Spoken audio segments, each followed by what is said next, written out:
Lesers tur sit uz krūts, saka, pastieties, es te atvedis visus, esmu visādus tur ārzemju kungus. Tad jau kā uz to skatīties šajā kontekstā? Slikti? Kāpēc? Ārvalstu investīcijas arī ir tieši tāds pats.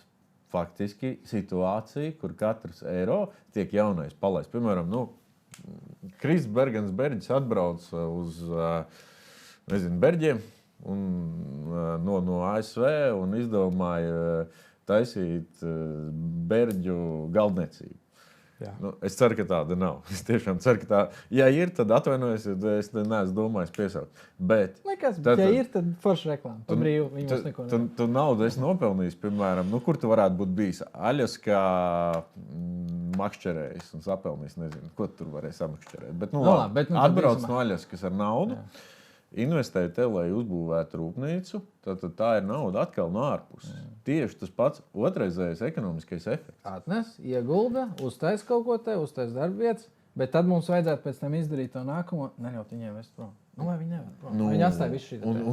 Un tas ir tas lielais izaicinājums, ko mēs šobrīd ļoti cīnāmies par to inovāciju saglabāšanu te.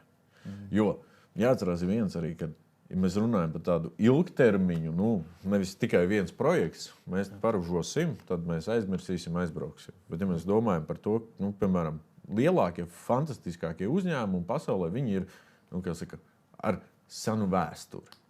Un viņi ir izgājuši cauri, sākot tur ar, miltu ražošanu, beidzot ar kosmosa tehnoloģijām.